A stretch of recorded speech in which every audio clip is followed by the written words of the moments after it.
7 minutos para las 9 de la mañana y estamos recibiendo a la doctora Marta Valfré, una vez más aquí en Arriba Gente. El tema que nos va a ocupar tiene que ver con el nuevo Código del Proceso Penal, pero también focalizando un poco el tema en la Ley de Violencia Doméstica. Ella, además, recordemos, es licenciada en Psicología, doctora en Derecho, con cursos de posgrado en Victimología y Criminología. Y obviamente hay muchas interrogantes, hay muchas dudas con respecto a lo que estará sucediendo ya allí a la vuelta de la esquina a partir del 1 de noviembre en nuestro país con el cambio en la manera de la realización de los procesos. Primero, la bienvenida. Muchas gracias. El agradecimiento por aceptar la invitación, doctora. No, por favor. En el terreno de la violencia doméstica, en un terreno en el que estamos particularmente sensibles en los últimos años. Por un lado, felizmente sensibles porque resultados hemos visto en aumento en la cantidad de denuncias, una concientización fundamentalmente por parte de la mujer de cuáles son sus derechos y ejercerlos. Pero se ha alertado también sobre la posibilidad que con el nuevo código y con la ley de violencia doméstica también se puedan llegar a vulnerar derechos de los hombres que pueden quedar sometidos a denuncias completamente infundadas, inmersas dentro de esta sensibilidad particular que hay con el tema. A ver, las denuncias infundadas suceden hoy, ¿verdad? La ley 17.514 fue muy buena para nuestro país porque, bueno, le dio estatuto a un problema que quedaba desdibujado en si podíamos ponerlo en lesiones personales graves, gravísimas. Está bien, la ley trajo un avance, contempló situaciones, pero en el afán de alguna forma de darle lugar a la víctima, se relevó lo que es la carga de la prueba. O sea, basta la denuncia para que se impongan las cautelares. Entonces, ¿qué es lo que sucede? Está bien, hay que dar a la víctima un respaldo porque, bueno, estas cosas suceden en la interna del hogar y la prueba no es siempre fácil. Pero lamentablemente se ha dado algún uso un poco desviado del objetivo de la ley y se hacen denuncias falsas para lograr sacar un hombre de la casa o una mujer. Simplemente es un tema del que llega primero tiene los beneficios. Con el proyecto integral de violencia doméstica, si saliera, se cambia lo que es violencia doméstica a violencia de género. Entonces, literalmente, cualquier mujer podría hacer cualquier denuncia contra cualquier hombre, por la razón que fuera, porque se agrega a violencia comunitaria, violencia institucional, violencia de todo tipo. Entonces, cualquier mujer que se siente afrontada por una conducta masculina podría denunciar. Los juzgados de violencia doméstica, en su inicio eran 4. Ahora son 8 porque están francamente desbordados. Recordemos que el Poder Judicial tiene un problema presupuestal importante que todavía viene reivindicando. Bueno, si nosotros cambiáramos estos juzgados de violencia doméstica, en realidad se llaman familia especializado, pero todo el mundo los conoce como de violencia doméstica, a juzgados de violencia de género, estas denuncias darían mucho más desborde, porque abren el abanico. Yo entiendo que hay situaciones donde sí hay violencia institucional, por trato discriminatorio a la mujer en ciertas situaciones médicas y yo qué sé qué, pero me parece que estamos abriendo demasiado el espectro y nos estamos olvidando de qué es lo que realmente queremos tutelar. Claro. Por ejemplo, si tú lo que querés darle es una protección a la víctima mujer, me parece que tenés que adelantarlo, corregir la ley que está, que no es mala, y cuando hay incumplimientos, no esperar al incumplimiento 370 para tomar una medida. Al primer incumplimiento ya tomar una medida. Porque una persona que tiene una orden judicial y que la incumple, ya está marcando un perfil. Bueno, no esperemos a que la incumpla 7, 8 veces. ¿De qué sirve que yo al hombre que mata a la mujer le ponga una condena especial, que por otro lado ya está, es un homicidio agravado por el vínculo? Si en realidad, generalmente el hombre cuando mata a la mujer se suicida después. Basta leer las últimas noticias. Entonces, no, tutelemos la vida de la mujer, no la muerte. O sea, si yo soy víctima de violencia doméstica, yo quiero que me protejan viva, no que cuando yo me muera me pongan un premio especial. Esa es un poco la crítica. La otra crítica pasa, que lo habíamos comentado la otra vez que estuve acá, es que cuando realmente se comprueba que un hombre es violento y hay indicios de que ese hombre no tiene conciencia de su problema, está bueno que se cercene el vínculo con los hijos. Porque aunque no los haya agredido, va a ser vehículo de agresiones tercerizadas para la mujer. Ahora, ¿qué pasa cuando la denuncia es falsa y yo cerceno el vínculo? Ese padre tiene que luchar por un régimen de visitas que demora bastante en conseguir y en el interín se va generando un bache que es difícil subsanar. Obviamente, con un niño de 7 u 8 años es más fácil recuperar el vínculo. Pero ¿qué pasa si hablamos de un nene de 1 año? O de 10 meses, o de 2 años. Cuando retoma el contacto con el padre, virtualmente puede ser un desconocido. Entonces, me parece que lo que hay que agudizar es un poco la mirada en la evaluación de la denuncia. O sea, adelantar los pasos. No esperar a la pericia después que está el proceso y las medidas, sino adelantarlo y evaluar la situación. Hay un riesgo real, tomemos todo el peso de las medidas y démosles toda la tutela. No hay un riesgo real y lo que hay es una situación de otro tipo, bueno, derivémoslo a un equipo que lo trabaje, que lo maneje y que demos una solución integral a la familia, porque nos estamos olvidando de algo importantísimo. La familia sigue siendo la base de la sociedad, en la configuración que sea. Y tenemos que darle una tutela a la familia. Ahora, Marta, ¿qué es lo que sucede con esos operadores judiciales? Porque digo, el ejemplo es clarísimo, que teníamos 4 juzgados de familia especializados, pasamos a 8 porque hay un caudal pero muy importante de casos. ¿Qué pasa con esos operadores judiciales que lo que hacen es tomar trámites e ingresar trámites que están desbordados? Uno realmente ve cómo trabajan, están totalmente desbordados, realmente. Bueno, hay varias carencias. Hay carencias de funcionarios, hay carencias de técnicos y hay carencias también en cómo se encara la denuncia. Una denuncia de violencia doméstica se puede radicar en las comisarías o en el juzgado a través del abogado de oficio o el abogado privado.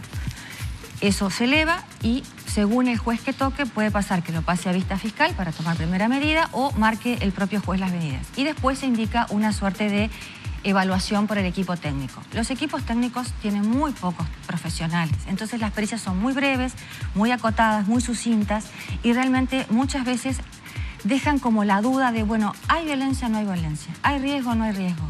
No, a veces no son claras y los jueces tienen que decidir en base a esos informes muy breves. O sea, no tienen todos los elementos para tomar decisiones, ni el tiempo necesario como para poder determinarlo. De tiempo, de cantidad de técnicos y de dedicación que le pueden dar a los casos. Entonces las decisiones se toman muy rápido.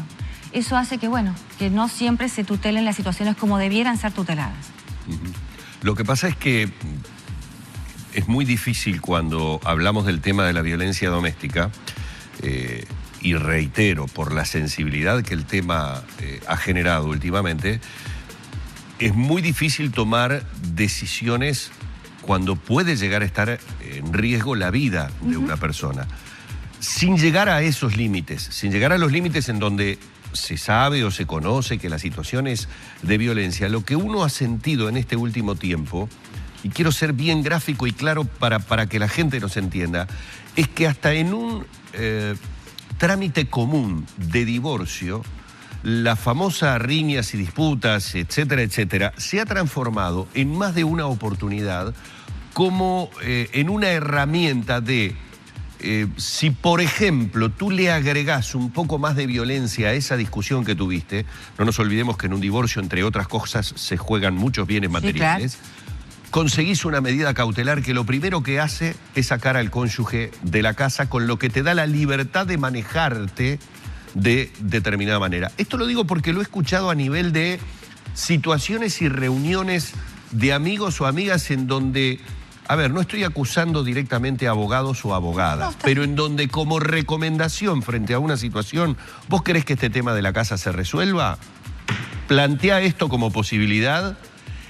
Y el solo hecho de sacar a la persona de la casa ya lo inhibe de conocer qué es lo que pasa puertas adentro, con lo que muchos de los bienes materiales ya es muy difícil de poder determinar cómo es. Es decir, uno ha escuchado que se le han encontrado como fisuras a esto que la doctora acaba de decir, mal utilizadas. No hablo de repente de la gente, la gente muchas veces es asesorada de esa manera, simplemente para decir, bueno, ¿cuál es tu objetivo? ¿Qué es lo que querés conseguir? ¿Quedarte con la casa? Bueno, mira, de esta manera tenés un buen elemento para quedarte con la casa. Bueno, unas precisiones, eso es real, pero hay unas precisiones. En los divorcios por riñas y disputas, que entre paréntesis es el divorcio más barato porque en una única audiencia se resuelve la situación, te piden 3 testigos. Hay jueces que, si tú tienes un antecedente de violencia doméstica, no son tan exigentes con la declaración testimonial y otros que dicen no tiene nada que ver y toman la declaración de 3 testigos. Lo que sí sucede es que cuando hay niños menores, la casa se le deja, aunque sea un bien ganancial, al padre que tiene la tenencia de los hijos hasta que tengan 18 años y después se discutirá. Claro, de hecho, solamente declarándolo como domicilio conyugal, ya está. Ya está. Entonces, ¿qué es lo que sucede? En violencia doméstica no se discute la propiedad. Si yo, la casa la alquila mi pareja, él tiene la garantía, la casa es de él, etcétera, etcétera, y yo tengo niños menores a cargo y hago una denuncia de violencia doméstica, a él lo sacan. Y él tendrá que pelear el tema del alquiler, la garantía y etcétera, por su lado. Pero yo sigo viviendo ahí. ¿Por qué? Porque a mí las cautelares me protegen y me dejan dentro de la casa. Por el amparo de los niños. Por el amparo de los niños y por el amparo que me corresponde a mí como víctima de violencia como doméstica. víctima de la violencia. Es más, si tú quieres plantear un tema de propiedad en violencia doméstica, te dicen, este no es el fuero competente. Eso es el otro. Será en el juzgado de familia común, si es un matrimonio, será en el juzgado de otra paz. materia. Otra materia. Sí, es un tema de alquileres, pero sí, eso es cierto y es real. Claro, lo que puede suceder, que es lo que de alguna manera yo manifestaba por algunas situaciones que uno ha conocido, es cuando comienza, digamos, a hacerse común que algo que debe dirimirse en un estrado civil, que es más lento, una cuestión de bienes, sea mucho más rápido resolverla por este lado, porque no deja de ser un elemento de coacción muy fuerte para quien en definitiva es el que es sacado de la casa. Ojo que no estoy hablando de una situación real de violencia doméstica, obvio. Estoy hablando de una situación en donde la violencia doméstica no existió, pero que el simple hecho de denunciarlo genera esta situación. Es que muchas veces sucede, a ver, hay una pareja que viene con fricciones, uno se quiere separar, el otro no, entonces bueno, alguien va a consultar y uno le dice, bueno, mira, si tú querés resolver esto rápidamente, no, porque yo quiero separarme, mi marido no se va o mi mujer no se va, denuncialo. Ya está. Ya está. Denuncialo, se lo saca y se hace todo el proceso por fuera. Entonces ya con las medidas cautelares tú lo tenés afuera de tu casa. Entonces, ¿qué es lo que traen estas cosas? Que las verdaderas víctimas, como quedan perdidas entre los otros expedientes, se desdibuje su situación. Exactamente. Entonces, esto es lo que yo digo que es grave y que tendría que requerir una mirada un poco más aguda al inicio. Entonces, cuando uno recibe la denuncia, filtrar. Bueno, acá hay un riesgo real, démosle una tutela rápida, no más de 24 o 48 horas. ¿Por qué? Porque hay una vida, una o varias vidas en riesgo. Y esto es otro tipo de situación, que son discusiones recíprocas, que son agresiones que van y vienen de los dos lados, porque, a ver, hay agresiones de los dos lados. Pero es que normalmente en una, a ver, por lo que todos hemos vivido, normalmente en una decisión de divorcio en donde a partir del momento que la pareja decidió separarse, o sea, los dos convinieron en que se terminó el amor, etcétera, etcétera, o sea, después que se resuelve esa parte humana y que dicen quedamos bárbaros, cuando pasan a discutir la parte de los bienes, quedamos horrible. Horrible. Y a partir de allí, obviamente que los asesoramientos son los fundamentales. Sí, claro. Porque basta que alguien susurre al oído después de una fuerte discusión, que puede ser telefónica, una discusión telefónica por un tema en el que no nos ponemos de acuerdo. El jarrón de mamá me lo tenés que devolver. Pero es que se dan ese tipo de ridiculeces en las peleas por divorcio. Y alguien susurra al oído, ¿querés terminar con el tema de jarrón de mamá? Denunciar.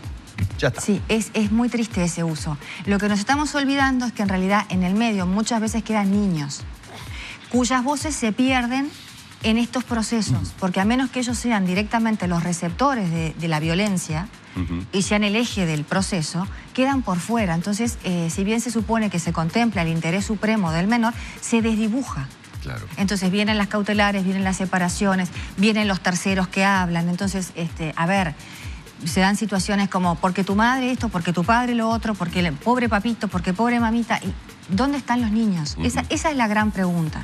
Entonces, ¿qué es lo que pasa con esos niños? Que quedan por fuera, porque cuando la denuncia de violencia doméstica involucra a los adultos, los niños no se contemplan. Tanto en situaciones de extrema gravedad como en situaciones de este otro tipo. Sí, sí. Entonces, bueno, ¿y los derechos de ellos dónde están? Esa es la gran pregunta que uno se hace trabajando en esto. Claro. A propósito, por allí deslizaste algún comentario respecto a la ley integral. Sí. Me gustaría conocer tu opinión sobre el proyecto de ley integral, que hay muchas organizaciones que trabajan en la materia o que están inmersas en la materia hablan de o critican de que viene muy lento en el Parlamento. Yo personalmente estoy en contra de ese proyecto, por la razón que te dije. Yo creo que si esta ley ya abre la puerta a un uso indebido, la otra lo va a abrir mucho más rápido, porque a su vez unifica un montón de legislación que está dispersa en aspectos vinculados al trabajo, licencias, indemnizaciones. ¿Qué haría que de alguna forma la igualdad que nos corresponde a todos como ciudadanos, hombres y mujeres, se fisure? Entonces, si tú ya tenés hoy, a mi criterio, una sociedad que se está dividiendo y se está convirtiendo en hombres contra mujeres o mujeres contra hombres, con este proyecto lo terminás de quebrar y le das un golpe de muerte a lo que son las familias, que es la base de la sociedad, insisto. Para vos se polariza aún más esto de hombres, mujeres. Claro, porque, a ver, si tú vas a los juzgados de familia especializados, ves los carteles de yo me separé de vos, no de mis hijos, dejarlos afuera del conflicto. Hay un montón de padres que están reivindicando. Yo no sé si todos los padres tienen razón. Ahora, que hay un porcentaje de padres que tiene razón. ¿Por qué? Por el uso indebido. Entonces, si vos amplificás aún más las posibilidades de denunciar con violencia institucional, le estás dando a las mujeres un uso indebido, o sea, una posibilidad de uso indebido aún mayor que el que se tiene hoy.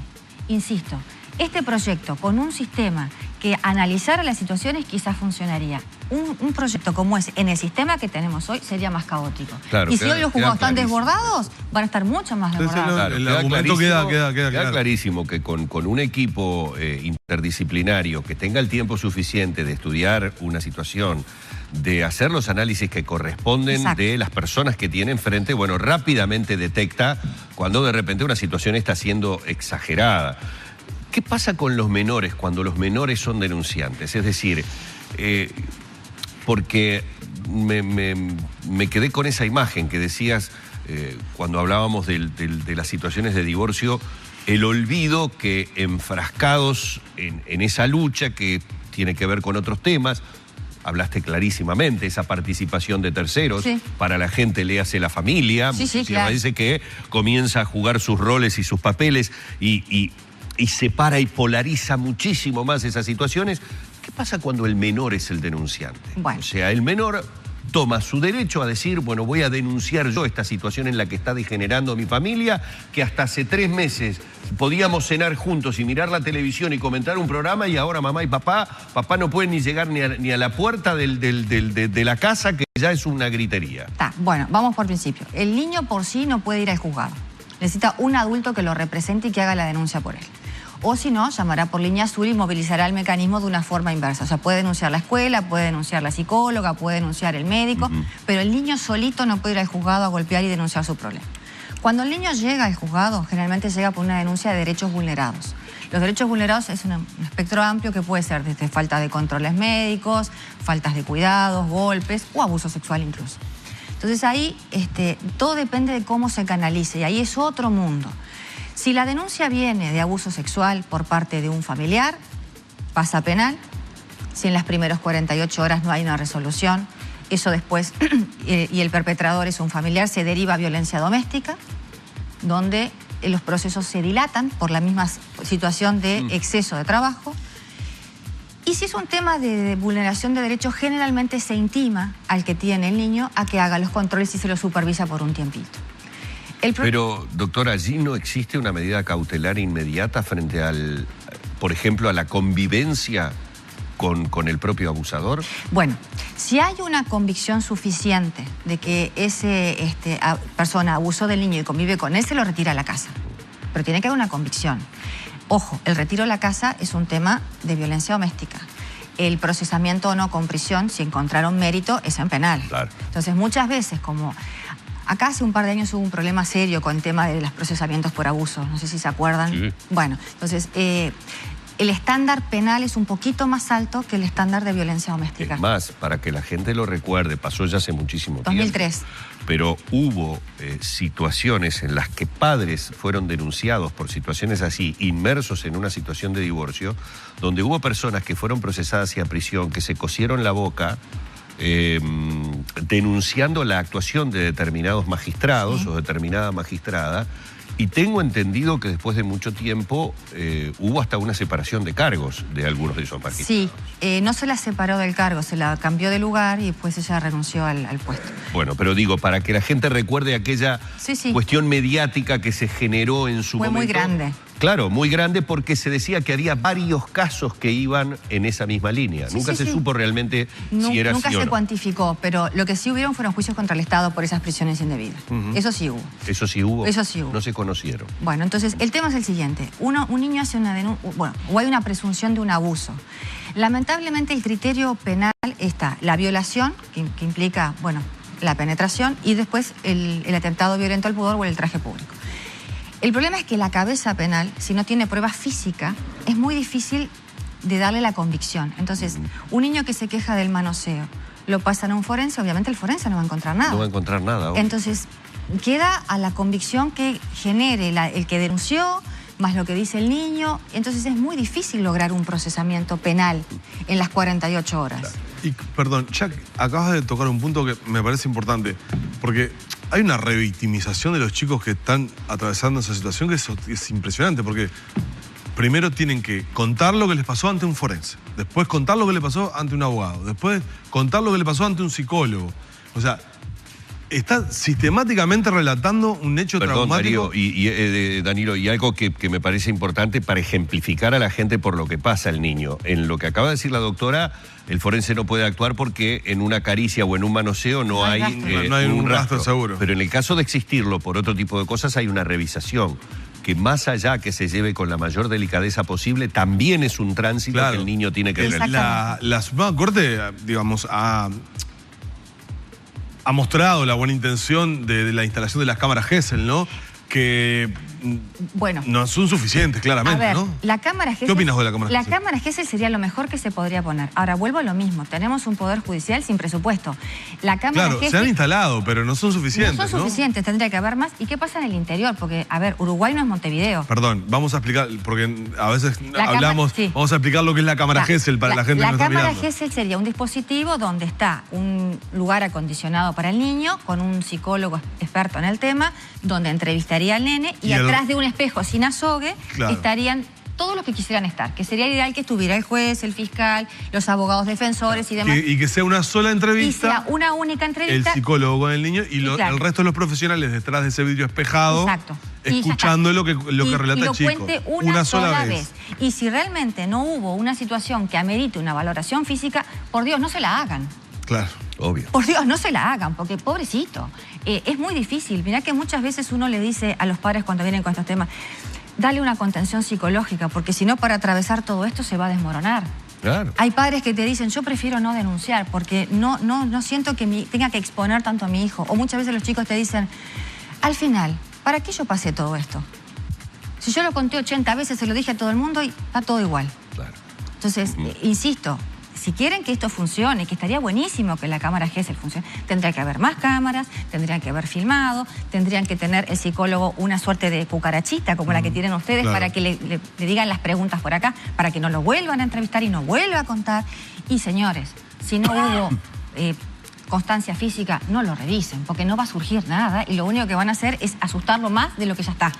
Porque no nos olvidemos que para cualquier persona pasar por un proceso penal no es simpático. Para un niño es mucho peor. Por supuesto, por supuesto. Más que Cualquier adulto que alguna vez haya tenido que sentarse a hacer una declaración de lo que fuera, como testigo de lo que fuere, sabe perfectamente que es un ámbito que generalmente estresa, aprieta. Entonces imagínense en el caso de un niño.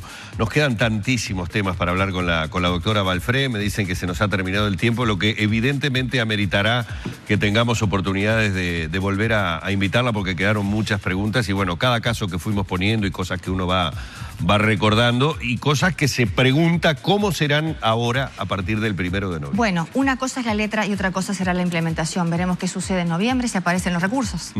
Muchísimas gracias, doctora. Gracias. Un placer haberla tenido nuevamente a la doctora Marta Balfré. Vamos cerrando por aquí la entrevista.